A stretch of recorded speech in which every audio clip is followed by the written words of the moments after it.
Thank you for joining us. My name is Joe Carr, and I'm happy to welcome you to the Providence College podcast. Our guest today is John Rock, Senior Associate Athletic Director for Sports Medicine.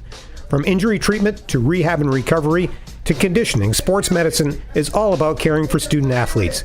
John and his colleagues take that job seriously, and they take it further than you might think. We will talk about the comprehensive approach and the team that it takes to keep Friar athletes prepared to perform at the highest level. Thanks for joining us today, John. Thank you, Joe. It's a pleasure to be here. First, I want to congratulate you on winning the Providence College Torchbearer Award for 2018. That's a professional staff member being recognized for extraordinary service to Providence College. Well deserved. Congratulations on that. How'd you feel when you got that word that you were going to pick up that honor this year? It was rather humbling, Joe, to be honest with you. So, and it caught me completely by surprise. My colleagues duped me into going to the staff meeting, which I normally don't attend. So it was quite an honor, rather humbling. Well, there were a lot of smiles around that room when Father Shanley announced that. So all of your fans and friends and admirers were very happy for you, and that includes Chris and me. So congratulations on that. Let's talk about your pathway to PC. So you're a Rhode Island guy, right? Yes, I am. I grew up in Riverside, so a native of Rhode Island, a lifetime PC fan. My dad was a 1947 grad of Providence, so I've had it in my blood since birth. So tell me a little bit about your dad. His name is Joe Rock, class of 47, so World War II veteran, and then became an athletics administrator at a high school? That is correct. He was a teacher, coach, and athletic director at Situate High School when I was very young growing up, and then he moved on to East Providence High School while I was in high school there, He was the AD there all through the 1970s during the Title IX transition with women's sports, and then he retired in the early 80s. And he introduced you to Friar basketball at a young age, right? You mentioned seeing Jimmy Walker. You maybe don't remember it too well, but you know you were in the gym with him? Yes, I was. Yeah, my first games were here in Alumni Hall, and then I had season tickets to the '73 team that went to the Final Four with Ernie D and Marvin Barnes. So that was quite a thrill. When did you get the idea you might like to be an athletic trainer? It's kind of interesting. When I was a sophomore in high school, I played baseball, but with my dad being the athletic director, I was a manager for the football team. And one day, I was walking through the locker room and I saw one of the assistant coaches taping somebody's ankle. And I was so intrigued by it. And he just looked at me and he said, you can go to school for that. And that was it. When I was a sophomore in high school, I knew what I wanted to do. And I've been doing it ever since. So after Springfield College and then a master's at Western Michigan, you rode some buses in minor league baseball and then moved into college work? That is correct. Spent one summer in Class A baseball as an athletic trainer in the New York Penn League up in upstate New York, and then at a small Division III college, Hampden-Sydney College in Southern Virginia, and then 2 years as an assistant athletic trainer at Princeton before coming to Providence in 1988. Your thoughts on the role of a trainer as part of a team?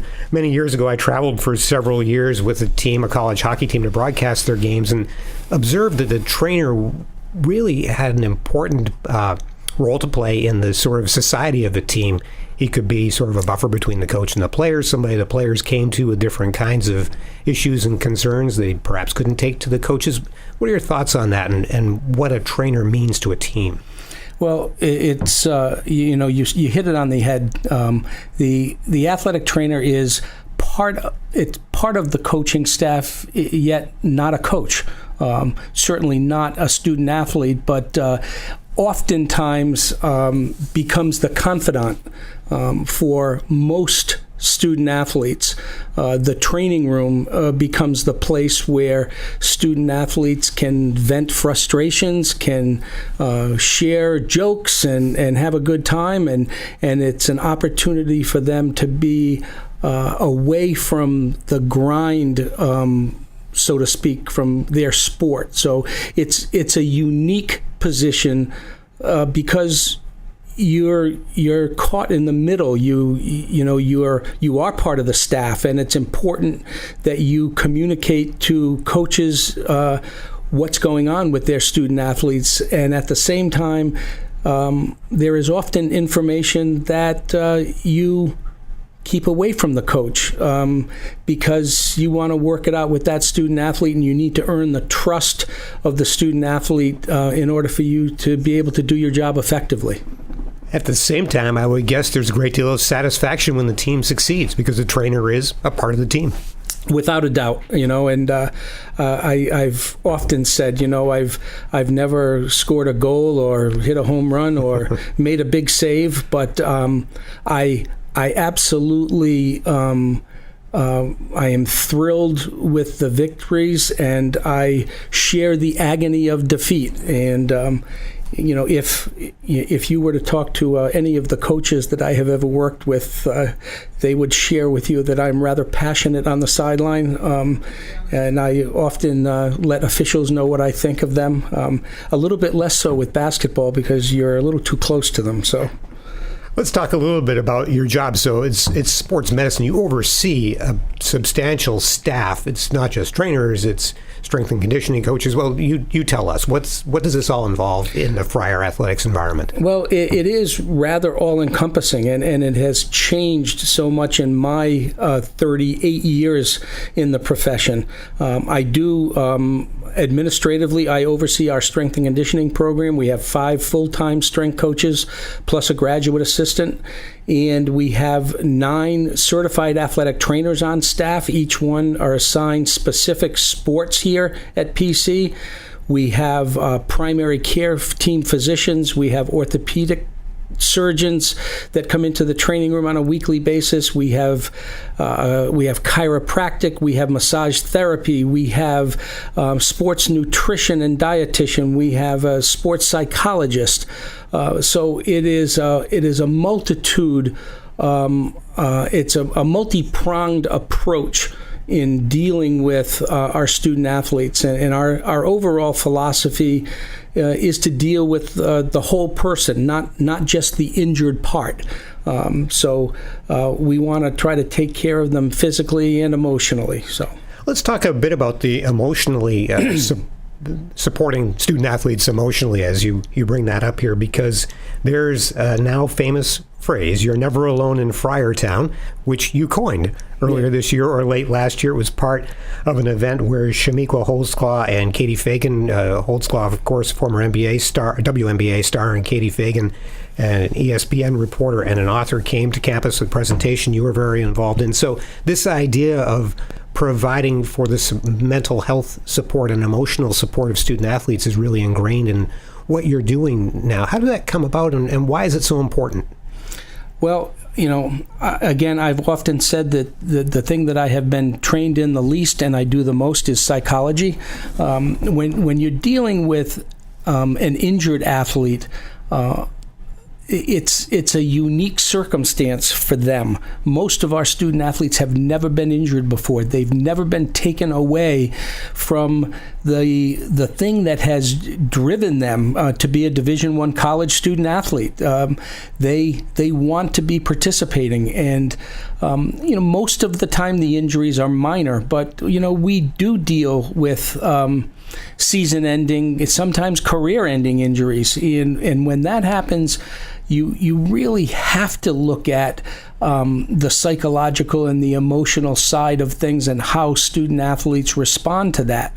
There is an incredible amount of pressure for our student athletes, certainly athletically, but academically, they are made to meet a standard academically by their coaches, and also socially. It's an incredibly social time in their lives as a college student, and it's tough to balance that all the time. And sometimes we get kids that get caught up in that a little bit, and they struggle with it. 30 years ago, you would deal with the psychological aspect of an injury, but not so much the personal psychological issues. Everyone has some issue. Everyone. We all do. And some people handle them better than others. Some people handle them differently. with mental health and with our phrase "You're never alone in Friartown," we really try to get the message across to our student athletes that you truly are never alone. There is someone on this campus that you can speak to.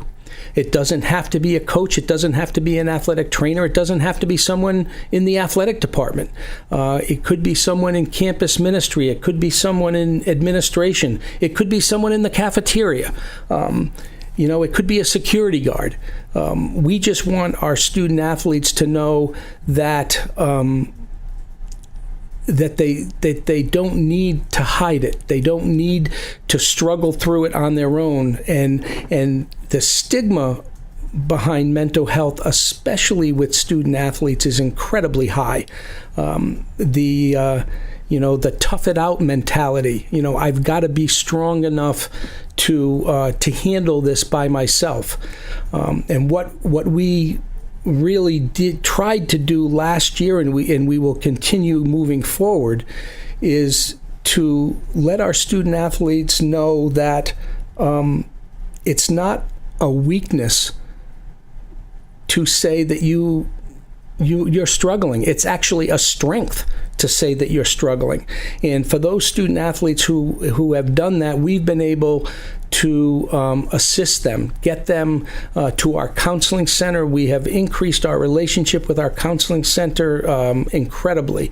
We work now much better with student services. We have a relationship with the college's care team where we can get student athletes put on the care team. We have one of my staff members is part of the care team now. So it's something that's in process. It's not perfect, but it is so much a part of what we deal with on a daily basis now. Care team, we should say, is a student affairs initiative, a part of the student affairs operation here at PC, which involves helping students deal with immediate concerns, and having an athletics element to that makes a lot of sense, of course, when it comes to student athletes. But one of the nice things about this is that it's integrated. You talk about student affairs, academic affairs through academic support, mission and ministry, and that's sort of what PC is all about in many ways, isn't it? It takes the whole community to support each other. Absolutely. And I think in some places when they talk about family, it's a facade. And I don't think, I know that our student athletes, our student body understands that, when Ed Cooley talks about the, we, us, together, Friar's family, that means something. That's something that he talks about in our locker room. And I've spoken with alums who have been to other campuses or have friends and relatives at other schools that don't have that kind of relationship. And I absolutely believe it's one of the things that makes Providence College truly special. You referenced this, but I'd like you to pick up on it. This is a continuing effort. The Shamiqua Holtzclaw Katie Fagan visit was a big success, of course, but just earlier this month, Bob Driscoll, the athletic director, tweeted one day that he was excited about going into a meeting with coaches and senior staff to continue the discussion about emotional support, mental health as it comes to as it relates to student athletes. So what else is happening? How will this evolve? Well, and that is, again, an initiative that we have worked with the Personal Counseling Center. And what we're trying to do is to educate our coaches on what the signs and symptoms are. What should they be looking for if one of their student athletes is dealing with some kind of a mental health issue. And one of the things that and I haven't figured it out yet, but there's a stigma to the term mental health, and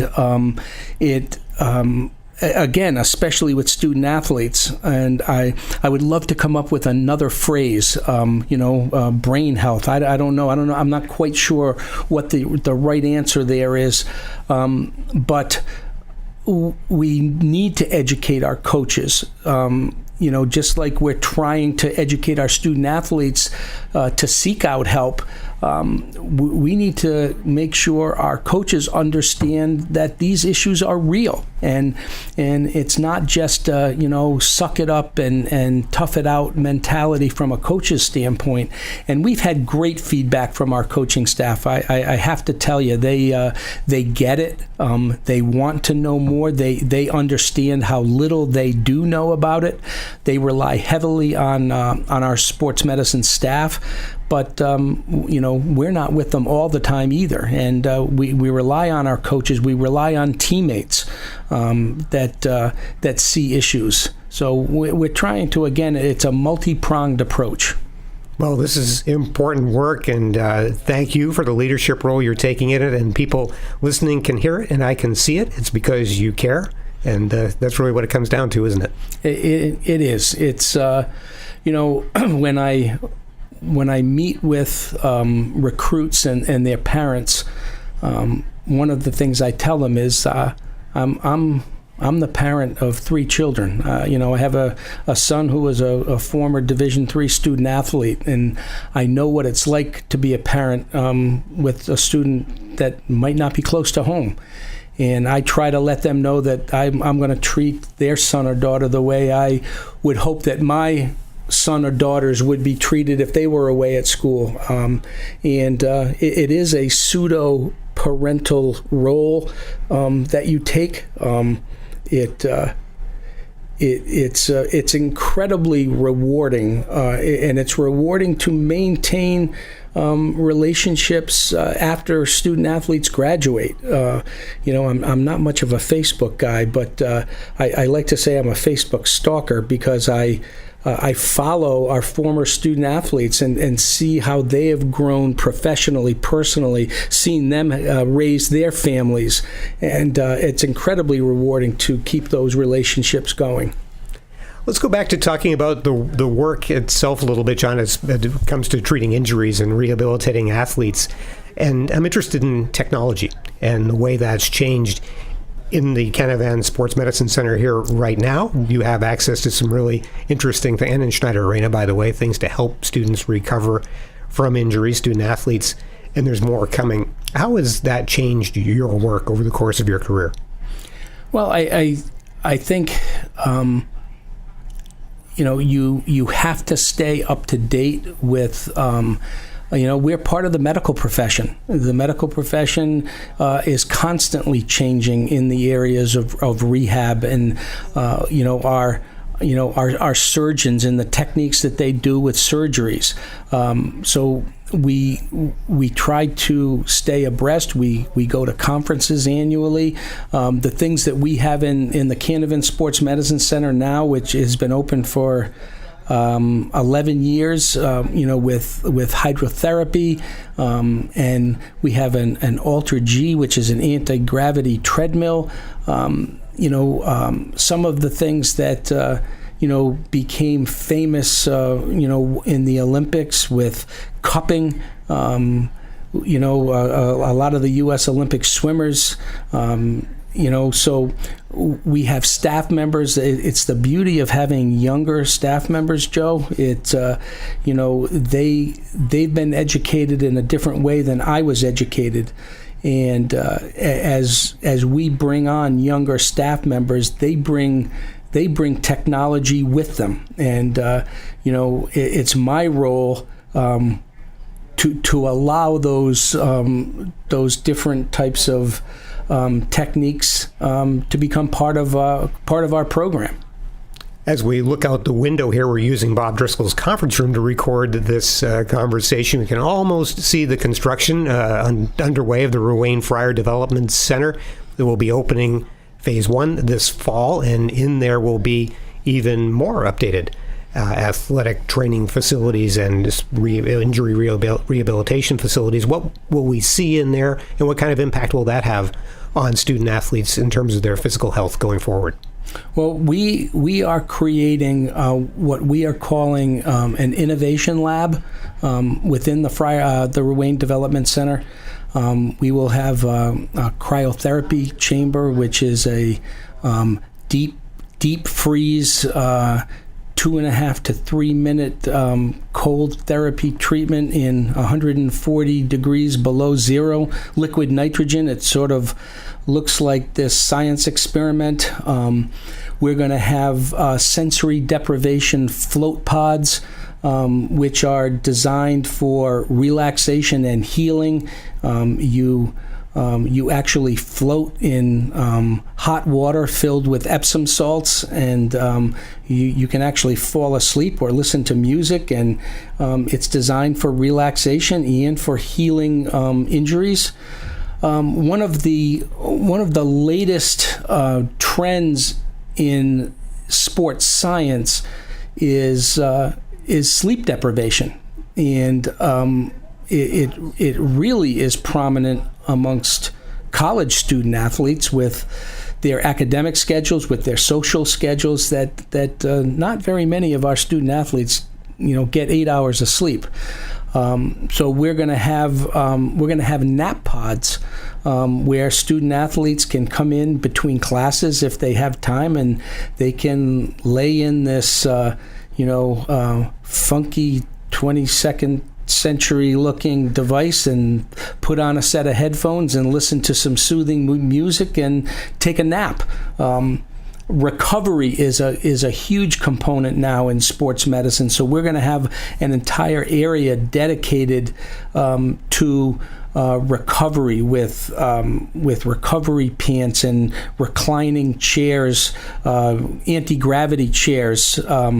Looking out at our track, it's going to be. I was actually in there yesterday with Coach Cooley and our Kenny White, our head strength coach, and it's going to be pretty remarkable and pretty out of the box. And when it's completed, the innovation lab, I'm not sure there are many schools in the country that will have all of the things that we're going to have in there. I certainly know that no one in the Big East Conference will have all of the things in there, which is one of the things we were looking to do. We, one of the things Bob Driscoll likes to do, he likes to be on the cutting edge, and he wants other schools in the Big East to look at Providence and say that's the way we want to do it. So we're hoping that we're going to have that, and that's going to be available to all of our student athletes. So we're really looking forward to that opening in the fall. Well, you talk about people who want Friar student athletes to have access to everything they need to succeed, and you mentioned Bob, but also Mike Ruane, Joe Canavan, all these people who have provided this great support to help make this all happen. Without a doubt, and I'm not sure why, but 11 or 12 years ago, I established a wonderful relationship with Joe and Mary Beth Canavan, and they have supported our sports medicine program beyond belief, it's nice. It's nice for me to be able to report back to them on what we're doing with some of the funds that they've put into our program. Obviously, the commitment that Mike has put in to the entire college. But most specifically now, this Friar Ruane Development Center, it's going to be spectacular. They do want the best for PC, and that's what it all comes down to, and we're fortunate to have that support, that's for sure. I'd like to touch on one other aspect of this work. You referenced it briefly a few minutes ago, and that is nutrition. There are staff members who are specialists in nutrition. How do you manage that in an environment where student athletes are on a campus, they have access to certain places to eat certain kinds of food, and it, I imagine, would get kind of tricky and complicated? Well, we have a sports nutrition dietitian consultant, Katie Jeffrey, is on campus in our training room 2 days a week. She meets individually with student athletes. She meets with teams. She meets with coaching staffs. And quite frankly, it's all about education. And you can educate our student athletes on what they should and shouldn't be eating, but ultimately it's up to them. a couple of years ago, I was over in the cafeteria, and it was the day of a soccer game, and I saw one of our soccer players standing in line to get French fries and a chicken patty on a game day, and there was a long line waiting for French fries and a chicken patty, but the line right next to it was a piece of broiled chicken, and there was no line. And and afterwards he said to me, "Well, there really aren't that many choices." I countered that with, it's up to the choices that you want to make.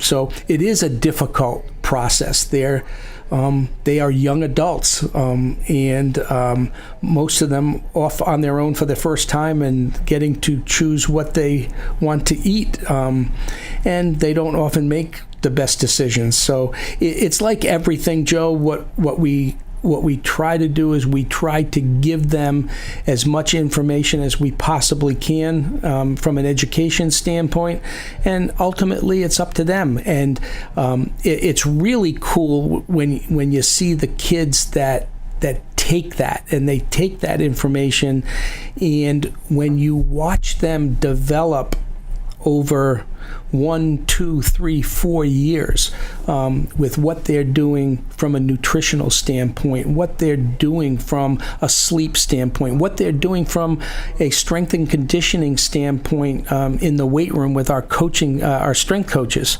They're different people. They're physically different people when they leave as 22-year-olds as opposed to who they came in as 18-year-olds. Do you find that today, as compared to, say, 25 years ago, student athletes arrive here with a better understanding of the things that they need to do to help to make their bodies achieve at a high level? Things like nutrition, do they come in stronger, better acquainted with weight training techniques, things like that?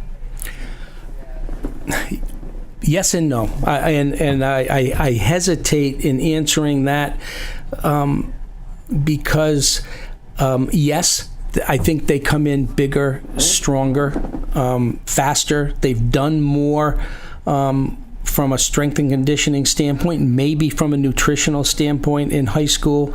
But the downside to all of that, from my perspective, is the AAU mentality, and the AAU mentality is in almost all sports now, where kids don't get a break. They beat their bodies up. When often playing just one sport, right? When you and I were kids, in the fall you played football or soccer, in the winter you played basketball or hockey, and in the spring you played baseball, and now kids play lacrosse. But kids now at 10, 11, or 12 years old, and I don't know whether they're being forced to or it's just parent decisions, are becoming one sport athletes, and they're competing 11, 12 months of the year sometimes, and it's frustrating to get an 18-year-old freshman come into campus who has a multitude of injuries that they had in high school, and they technically come in damaged goods, and now we're supposed to be able to fix all of their problems, and it can be frustrating. So that was a roundabout answer to your question there. So I have pluses and minuses to that. Interesting, though, and it seems obvious, but you're an expert, so let's ask, is there a physical element to considering what happens to a person who plays one sport year-round? In other words, if your muscles are being asked to do the same thing all the time, are you going to get the same kinds of injuries, as opposed to a situation where you're playing different sports and doing different things with your body? Well, as opposed to saying certain injuries, it's just the overuse stress of the same muscles, the same ligaments, doing the same repeated activity day after day, week after week, month after month. The fact of the matter is, if you were to play a different sport, even though you're using the same muscles, you're using them in different ways. But that's not the nature of sport in 2018. So it's what we have to deal with, and most of the kids adjust to it well, but not all of them do. Well, they're fortunate to have access to people like you and Ken White and others who can help them develop strategies for dealing with those kinds of things. Your profession is an interesting one, John, because it begins with what amounts to an apprenticeship situation where you learn by watching somebody practice the craft and develop from there. So throughout the course of your career, you've certainly mentored a large number of athletic trainers and set them on the course to start their careers. What's that feel like? What kinds of experiences have you had in watching people succeed in this profession and knowing that you've played a role in getting them started in the right way? Well, I go back to the way I was mentored and the people that mentored me. When I was at Princeton University, Dick Malacray was the head athletic trainer there, who is an icon in our profession, and I watched the way he worked as an athletic trainer. And you had mentioned earlier, before we went on air, about the art of a profession, and I think you can say there's an art to any and every profession, and there certainly is that to athletic training, and it goes to how you deal with people and how you relate to people. I said earlier that I tell parents that I'm going to treat their son or daughter the way I would expect my children to be treated, and I truly mean that. And I think if you care, if you truly care about the individual, and you add that with a little bit of knowledge in the profession, you can go a long way. And when we hire young athletic trainers just coming out of school, they have book knowledge that I will never have. But I have 38 years of experience that I can show them, and again, I think it really comes down to how you treat people, treating people with respect. I truly believe that when a student athlete walks into our training room, it doesn't matter if they are one of our men's basketball players who may be heading to the NBA, or one of our men's ice hockey players who may be heading to the NHL, or if it's one of our non-scholarship swimmers or tennis players. We try the best we can to treat them all with respect. We are not going to treat a basketball player any differently than we're going to treat a tennis player. And that's my philosophy, and I believe that we succeed at that. So John is the distinguished-looking gentleman who you see going out on the court to scoop up the basketball player who has twisted his ankle or whatever may have happened. Certainly a familiar sight, hopefully not very often from the perspective of a fan. But basketball is something you're very involved in, of course, professionally, and very high profile. Reminds me of the idea that you first remember seeing PC basketball as a very young child when Jimmy Walker was playing in the gym here on campus. What does that feel like to you to consider that this is the first memory you have of Providence College, and now you're involved in something that's succeeding at such a high level, a national level, and something that's raising the college's profile in such an important way? Well, it's really very interesting, and it's humbling, because I do think of that often. I also try not to take myself too seriously. I know who I am, and to be honest with you, I much prefer sitting on the end of the bench watching the game as opposed to being out on the court during a game. If barring someone actually getting injured during the game, my work is done when I walk onto the court to watch the game. We've been there for 3 hours beforehand, and we will be there after.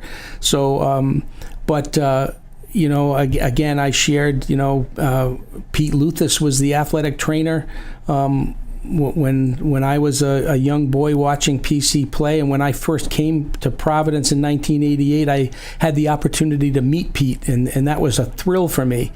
But it is humbling beyond belief to have people come up to me and say, "Hey, I see you on TV all the time,"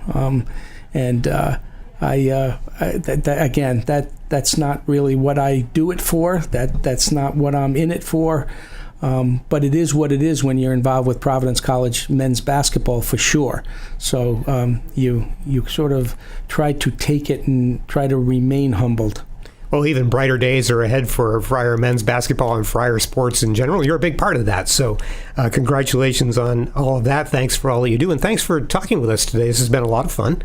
We've enjoyed it very much. And it's a beautiful spring day, and we promise to get you out of here within just a few minutes from now, because you're going to play golf with swim and diving coach John O'Neill and with cross country and track coach Ray Tracy. So take it easy on them and have a good time. Well, I appreciate it. This has been a real pleasure, Joe. Thank you very much. Our guest has been John Rock, and we thank you for joining us today. You can subscribe to the Providence College podcast at all the usual places, and they're available on the college's YouTube channel. Feedback is welcome at podcast@providence.edu. Thanks to our producer, Chris Judge. I'm Joe Carr. Until next time.